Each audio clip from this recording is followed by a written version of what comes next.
So my name is Emmy Eide, and I served with Pete in Afghanistan. It was my second deployment to Afghanistan, and I had gotten there a couple months before he did. And my first thought when we found out he was coming, because we didn't know he was the mayor or anything like that, was how in the world do you pronounce this guy's last name? We had no idea. So we did what the rest of America has done and just call him the mayor or Mayor Pete.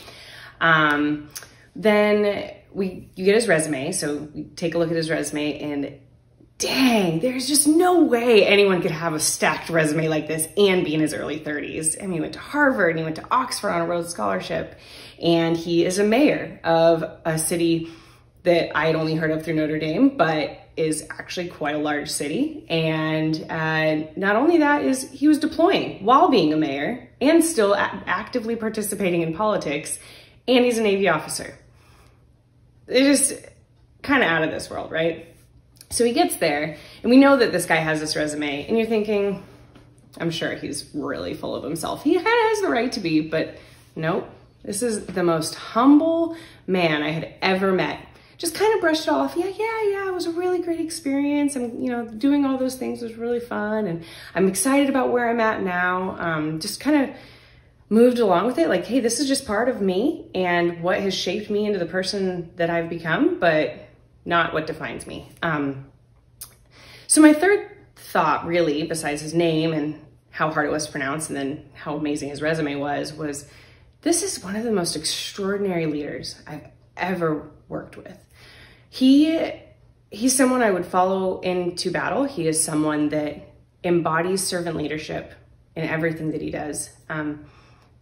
He, I think, actually has more hours in his day than anybody else. I'm pretty sure there's no way he could get all of the things done that he did.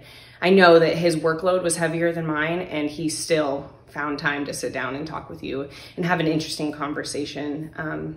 Never acted like he was above anyone, just was part of the crew, and it was a really amazing experience. And everyone who's met Pete in person says the same thing. It's just, like, he's just a great guy. Like, you can't help but talk about Pete and smile.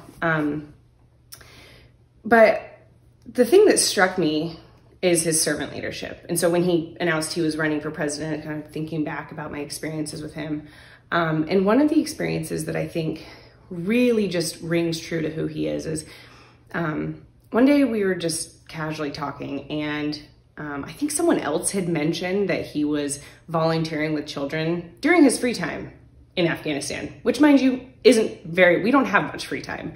You work a lot, and you kind of use your free time to get your head back on straight, maybe exercise. A lot of people play video games, call home, and he was volunteering. I mean, he was serving beyond what our mission was, because it had nothing to do with kids at all. That was not part of what we were doing. It's awesome, but it unfortunately wasn't part of our mission. And he took the time out of his day to volunteer and to raise supplies, like funds for supplies, gather a bunch of school supplies for these kids.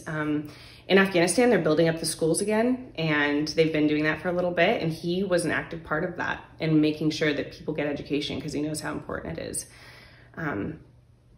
But just the fact that he was doing that while we were all deployed in a combat zone, on top of everything else he was doing, just one of the most amazing people I've ever met. He walks into a room ready to listen, right? And that's such a huge characteristic that we need.